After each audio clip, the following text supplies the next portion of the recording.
மேலே சொல்றார், அவனுடைய வம்சத்தில் கட்வாங்கன் பிறந்தான். இந்த கட்வாங்க சரித்திரம்தான் முதல் நாளே பார்த்தோம். உனக்கு இன்னும் 7 நாள் தான் ஆயுள் இருக்கு என்று பரீட்சித்துக்கு கிடைச்ச உடனே ரொம்ப வருத்தப்பட்டான்.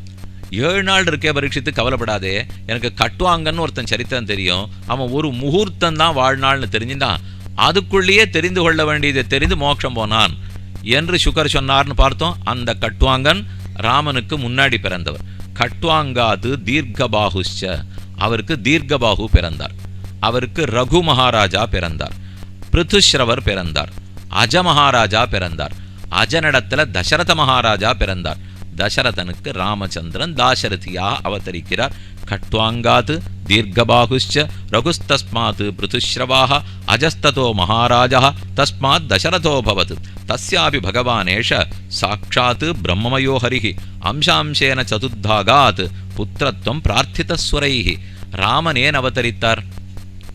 சித்திர மாசத்திலே புனர்வசு நட்சத்திரத்திலே நவமி திதியிலே அயோத்தி பட்டணத்தில் ஸ்ரீராமனுடைய திருவவதாரம்.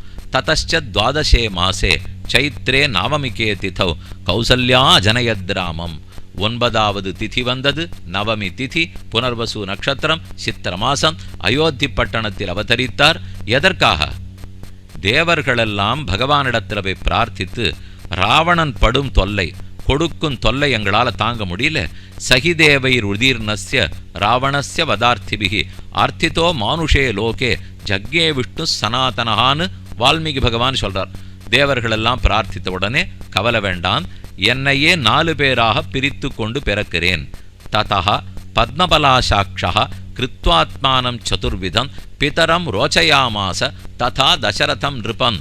தசரதன் எனக்கு தந்தையா இருக்கட்டும், கௌசல்யா எனக்கு தாயாரா இருக்கட்டும், என்னையே 4 பேரா பிரிச்சுக்கிறேன், ராம லக்ஷ்மண பரத சத்ருக்னர்கள் என்று பகவான் அவதரித்தார். தஸ்யானுச்சரித்தம் ராஜன்னு ரிஷிபி தத்துவதரிசிபிகி ஸ்ருதம் ஹி வர்ணிதம் பூரி துவயா சீதாபதேர் முகுகு. சுகாச்சாரியர் தானே கதை சொல்லிருக்கார். ஒரே இந்த அத்தியாயத்தில் பாதிக்குள்ள ராமச்சரித்திரம் முடிச்சுட்டார்.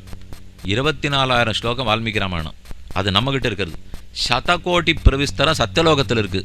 100 கோடி ஸ்லோகத்தோட இதே ராமாயணம் பிரம்மாவனுடைய சத்தியலோகத்தில் இருக்கான். எல்லாத்தையும் சுருக்கி ஒரே அத்தியாயம். ஆனால் அவர் சொல்கிறார் சுகர் பரீட்சித்திடத்தே, நான் இதை வளவளான்னு சொல்லணும்னே இல்லை, ஏதானு வேணும்னால் அதோ அந்த புத்தகத்தை பார்த்து கொள்கான்னுட்டார். நமக்கு நாழியை எடுத்துன்னு அவருக்கு தெரிஞ்சுது. இல்லைன்னா இதே இடத்துல மொத்த ராமாயணத்தை அவர் இன்னொரு தடவை சொல்லிட்டு இருந்தால் 2 கஷ்டம். இன்னைக்கு நாழியாகும், நீங்கள் இன்னொரு நாள் அப்புறம் ராமாயணன் ஆவாத்து கூப்பிட மாட்டீங்க. அதுக்கு கூப்பிடணுன்னாலும் பிரித்து தானே வைக்கணும். அதனால் சரி, உபன்யாசகர் பாராயணக்காரர்களுக்கு நல்லதாக இருக்கட்டும், ஒரு தடவை நவாக உபன்யாசத்துக்கு வரட்டும், ஒரு தடவை சப்தாகத்துக்கு வரட்டும், ஆடி மாதம் வந்தால் கிருஷ்ண சரித்திரம் கேட்கட்டும், சித்திர மாதம் வந்துச்சுன்னா ராமச்சரித்தம் கேட்கட்டும், கேட்கத்தான் நல்லது நடக்கும். அப்படி தஸ்யானுச்சரித்தம் ராஜன் ரிஷிபி தத்துவதரிசிபிகி, ரிஷியான வால்மீகி எழுதி வச்சுட்டார், கண்டுகொள்க. இன்னைக்கு வலைத்தளத்திலே நிறைய படிக்கிற மூலியம் எல்லாம் 6 பெருசாக புஸ்தகம்லாம் வச்சுட்டு இருக்கிறது இல்லை, எல்லாமே இந்த மாதிரி ஒன்று தான். அது அட்டை ஆட்டம் தோசைக்கல் ஆட்டம் பெருசாக ஒன்று இருக்குது. இல்லைன்னா அதிலேயே பார்த்துடுவோம். அதில் எழுதிகிட்டே வரச்சே நீங்கள் படிச்சுட்டே வாங்க. ராமாயண கதை படிக்கிறோமா, அதில் ராமன் வரச்சே என்னமோ அது கருப்பு எழுத்தில் இல்லாமல் அது கொஞ்சம் நீல எழுத்தில் இருக்கும், இல்லை அது கீழே ஒரு கோடு போட்டிருக்கும். அப்படின்னா அதை தட்டலான்னு அர்த்தம். அதை தட்டினா ராமன்னா 6ன்னு இன்னொரு இடத்துல திறந்து கொண்டு போய் காட்டும். அதை படிச்சுட்டே இருக்கிறச்சே வால்மீகின்னு ஒரு பேர் வரும். தட்னினா வால்மீகி 6ன்னு ஒரு இடத்துல போய் கேட்கும். இதெல்லாம் இன்னைக்குன்னு வச்சுக்க வேண்டாம். பாகவதத்தை வாசிச்சுட்டே இருக்கச்சே இந்த ஸ்லோகத்தை தட்டினா வால்மீகி ராமாயண புஸ்தகம் திறக்கும். அப்படி தானே போட்டிருக்கார். நான் எழுதினது இங்கே இல்லை, ஆனால் வால்மீகி நன்னா எழுதி வச்சிருக்காருனால் தட்டுங்கோ படிச்சுங்கோன்னு அர்த்தம். என்ன ஒன்று இங்கேயே வராது, இன்னொரு புஸ்தகத்தை வாங்கணும், வால்மீகி ராமாயண புஸ்தகத்தை வாசிக்கணும். இருக்கட்டும். யோ லோகவீர சமிதௌ தனுரேஷ முக்ரம் சீதா ஸ்வயம்பர கிரகே திரிசதோபநீதம். சீதாதேவியை ராமன் கல்யாணம் பண்ணி கொண்டார், ராவணனை முடித்து கொடுத்தார் என்று ராமச்சரித்திரத்தை சில ஸ்லோகங்களார ரொம்ப சுருக்கமாக சொல்லிட்டார். ராமச்சரித்திரத்தோடே அநேகமாக சூரிய வம்ச சரித்திரத்தை முடிச்சுடுவார். அதுக்கப்புறம் நிறைய ராஜாக்கள்லாம் அவதரித்தது உண்மை. இருந்தாலும் ராமன்கிறவருக்கு ஒரு தனி சிறப்பு. ராமன் சீதையை திருக்கல்யாணம் என்றாரே, அவர் யார்? நிமின்னு ஒரு ராஜா, அவரும் இக்ஷ்வாகு வம்சத்தில் பிறந்தவர் தான். அந்த ராஜாவினுடைய வம்சத்தில் பிறந்தவர் தான் ஜனக மகாராஜா.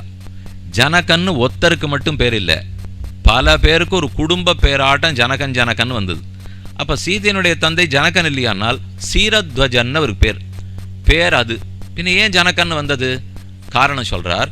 நிமி மகாராஜா நீண்ட யாகம் பண்ணணும்னு ஆரம்பிச்சார்.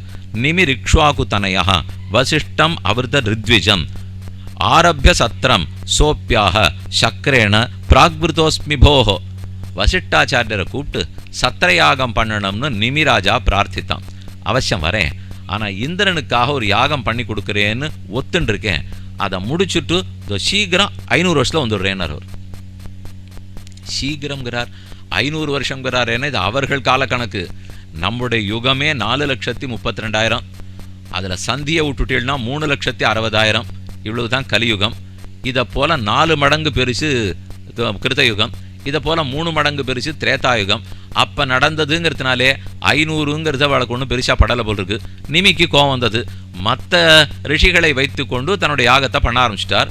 வசிஷ்டருக்கு கோபம். அது எப்படி என்ன கூப்பிட்டுட்டு நீ இன்னொருத்தரை வச்சு பண்ணுவே, நீ தேகம் இல்லாமல் போவாய், விதேகனாக போவாய்னு சபித்தார். அவனுக்கு தேகம் படுத்து. இவனுக்கு மாற்று கோபம். இப்படி போய் ஒரு வசிஷ்டாச்சாரியர் இவர் இல்லை என்ன தப்பா படுத்து இன்னொரு ரிஷியை வச்சு தானே நானேவா பண்ணிவிட்டேன், இன்னொருத்தரை வச்சு தானே பண்ணியிருக்கேன், இதில் என்ன குற்றம்னு அவனுக்கு தோணித்து திரும்ப சபித்தான். இவனுக்கு பண்ணி கொடுத்த ரிஷிகள்லாம் உனக்கு வேணும்னா புது சரீரம் பெற்று கொடுக்குறோம்னா வேண்டாம், இந்த லோகத்தை பார்த்து எனக்கு வைராக்கியமே வந்து விட்டது. ரிஷியே இப்படி கோவிச்சுன்னு சாபம் போடுந்தாருன்னா நான் எதுக்கு இனிமேல் வாழணும்? ஒன்று செய்வோம், மக்களுடைய கண் இமைக்கிற இடம், ரப்பை இமைக்கிற இடம் இருக்கே, அந்த இடத்துல நான் வாழணும், அவ்வளவுதான் எனக்கு சரீரம் வேணும்னா. கண்ணு ரப்ப இமைக்கிற நேரத்துக்கு நிமிஷம்னு பேர். நாம் சொல்கிற 60 வினாடி நிமிஷம் இல்லை. இது நிமிஷம்னா வெறும் கண்ணிமைக்கிற நேரத்தை நிமிஷம். தேவர்களா அனிமிஷர்கள்னு சொல்லுவா. ஏன்னா அவள் கண் கொட்டவே மாட்டாளாம். வைகுந்த லோகத்தில் கண் கொட்டுறதே கிடையாது, தேவலோகத்திலையும் கண் கொட்ட மாட்டார்கள். அப்படியே கண் கொட்டாமல் நம்மளே யாரான குழந்தை அப்படியே பார்த்துருந்தா கண்ணை கொட்டாமல் பார்த்துட்டுக்கேனால் அடுத்த நிமிஷம் கட்டிடுவோம். ஆனால் அடிக்கிறாப்புல இருந்தால் கண்ணை கொட்டிடுவோம். ஆனால் தேவலோகத்தில் யாரும் கண்ணு கொட்ட மாட்டா. நிமிஷம்னு அதுக்கு பேர். கண்ணிமைக்கிற நேரம் அந்த இடத்துல அவன் உட்காண்டிருந்தான். அவ்வளோ சூக்ஷ்ம சரீரத்தோடு இருக்கவே நிமின்னு அவனுக்கு பேர். இல்லை அவனுக்கு நிமின்னு பேர், அவன் இங்கே உட்காண்டிருக்கிறவே நிமிஷம்னு இதுக்கு பேர் வந்ததுன்னு வச்சுக்கோ. இதனால் அதுவாக இருக்கலாம், அதனால் இதுவாக இருக்கலாம். இது நிமி மகாராஜாவின் சரித்திரம். அதுக்கப்புறம் அவனுடைய சந்ததியெல்லாம் உலகத்தை ஆண்டாகணுமே, அதற்காக மெதுவே அவன் உடலை களைந்தனர். உடை கீழே விழுந்துடுத்து. அதை மதனம் பண்ணுறா. மதனம்னா கடைதல்னு அர்த்தம். தயிர் கடையிறோம், மந்தன் மத்த வச்சுன்னு மதனம் பண்ணுறோம். அதை போல் அந்த ராஜாவை மதனம் பண்ணி முதல் அரசன் பிறந்தான். அவனுக்கு வைதேகி சீதா அப்புறம் பிறக்க போறா. விதேகனிடத்தில் பிறந்தபடியால் அந்த ராஜ்யமே விதேகம்ங்கிற ராஜ்யமாச்சு. அதுக்கப்புறம் பிறந்தபடியாலே ஜனகன் அவனுக்கு பேர் வந்தது. மிதிலா தேசத்தில் இருக்கிறதுனாலே தேசமே மதனம் பண்ணி ஏற்பட்டபடியால் மிதிலான்னு பேர் வந்தது. மதனத்திலேருந்து வந்தது மிதிலா, பிறந்தது அதனால ஜனகன் வந்தது. விதேகனிடத்தில் பிறந்தது, ராஜ்யத்துக்கு விதேகம்னு பேர் வந்தது. அந்த மூத்த அரசன் அடுத்தவன் 6வது மகாராஜாவுக்கு தான் சீரத்வஜன் ஜனகன்னு பேர். அவன் தான் சீதையினுடைய தந்தை. சீதைக்கு என்னென்ன பேர் பாருங்க. மிதிலால பிறந்து கடைஞ்செடுத்து பிறந்ததுனாலே மைதிலின்னு பேர் வந்தது. ஜனகனிடத்தில் பிறந்ததுனாலே ஜானகின்னு பேர் வந்தது. விதேக வம்சத்தில் பிறந்ததுனாலே வைதேகின்னு பேர் வந்தது. எல்லாமே குலப்பெயர். இது ஒன்றுமே அவளுக்கு இருக்கிற பேர் இல்லை. இடுகுறி பெயர், காரண பெயர்னு தமிழில் 2 சொல்லுவோமா? சம்ஸ்கிருதம் கஷ்டமாக இருந்தது, இலக்கணம் தெரியல, அதனால் அதெல்லாத்தையும் படிக்கிறத விட்டுட்டு தமிழ் படிக்கலான்னு வந்தோம். இப்போ யாரான காரண பெயர், இடுகுறி பெயர், ஆகு பெயர், இந்த தொகை அந்த தொகை, நேர் நிறை நேர், தேமாங்காய் புளிமாங்காய்னு ஆரம்பித்தா இந்த சுவாமிக்கு என்னாச்சு போன்னு வீடு. நம்ம தான் படிச்சிருக்கோம் இதெல்லாம். இங்கே கொஞ்சம் வயசானவா இருந்தால் சொல்லலாம். 8வது 10வது வரைக்கும், அதுவும் நம்ம தமிழக அரசனுடைய பாடத்திட்டத்தில் 11வது 12வதுக்கு அந்த 2 வருஷம் தமிழ் 2ஆம் தாளில் இருக்கிற இலக்கணம் அவ்வளோ தூரம் எல்லாரும் படிச்சிருப்பா. பரீட்சைக்கே போகமாட்டோம். முதல் பரீட்சையாவது ஏதோ செய்யுள்ளாம் இருக்கும், சுவாமி மனப்பாடம் பண்ணலாம். ஆனால் 2ஆம் தாள் படிச்சிருந்தா நிஜமாவே தமிழ் நன்னா வரும். இன்று அது இருக்கிறதான்னு எனக்கு தெரியாது. அது தமிழ்னா மதிப்பெண் குறைச்சலாகப்படுறது. அதனால் ஹிந்தி எடுத்துக்கலாம், இத்தை எடுத்துக்கலாம், அத்தை எடுத்துக்கலாம்னால் அப்போ தமிழே வர்றதில்லை. ஆனால் சத்தம் மட்டும் தமிழ்னு.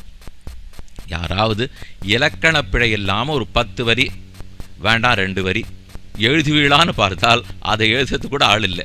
காரண பெயர், இடுகுறி பெயர்னா வைக்கப்பட்ட பெயர் அல்லது இன்ன காரணத்தினால வந்த பெயர். வைதேகிங்கிறதோ மைத்திலிங்கிறதோ ஜானகிங்கிறதோ காரணத்தினால வந்தது. இதுவும் காரணம்தான். இருந்தாலும் தாய் தந்தையர்கள் வைத்த பெயர் சீதா. சீதா லாங்கல பத்ததி. ஜனகன் குழந்தை பேரு வேணுங்கிறதுக்காக கலப்பையை பிடிச்சு உடறதுக்கு ஆரம்பிச்சான். கலப்பை போய் ஒரு இடத்துல தட்டி நின்னுது. கலப்பையினுடைய கோட்டுக்கு அந்த நுனிக்குத்தான் சீதான்னு பேர். அந்த இடத்துல அவ தோன்றினாள். அதனால் அவளுக்கு சீதாதேவின்னு சொல்லுவார்கள். சீமந்தோன்னயனம்னு இந்த கோடு இருக்கு பாருங்க, இந்த கோட்டில் வகுட்டில் வச்சு தானே சீமந்தம் பண்ணுவா, அதுவே சீதா தான். அந்த கோடே கலப்பையினால் உழப்பட்ட கோடாட்டம் இருக்கும். அதை போல ஒரு இடத்தில் தான் சீதாதேவி அவதரித்தாள். அத்தை சொல்லுகிறார், நிமிகி பிரதிததௌ சாபம் குரவே அதர்மவர்த்தினே தவாபி பததா தேகா லோபாத் தர்மம் அனானதா ததா சீரத்வஜோ ஜக்ஞே யஜ்ஞார்த்தம் கர்ஷதோ மகீன் சீதா சீராக்ரதோ ஜாதா தஸ்மாத் சீரத்வஜ ஸ்மிருதா குஷத்வஜஸ்தஸ்ய புத்திரஸ்ததோ தர்மத்வஜோ நிருப தர்மத்வஜஸ்தௌ புத்திரௌ கிருதத்வஜம் அமிதத்வஜௌ. அவன் தம்பி சீரத்வஜன் தம்பிக்கு குஷத்வஜன்னு பேரு. 2 பெண்கள் சீரத்வஜனுக்கு, 2 பேரையும் கல்யாணம் பண்ணி கொடுத்தான். இன்னொரு 2 பெண்கள் குஷத்வஜனுக்கு, 4 பேர். சீதா, ஊர்மிளா, மாண்டவி, ஸ்ருதகீர்த்தி, 4 பேர் 4 பிள்ளைகளை கல்யாணம் பண்ணா. சீதை ராமனை, ஊர்மிளா லக்ஷ்மணனை, மாண்டவி பரதனை, ஸ்ருதகீர்த்தி சத்ருகனனை என்று அவர்களுடைய சரித்திரமும் சொல்லி முடித்தார். இதெல்லாம் சூரிய வம்சத்தினுடைய சரித்திரம்.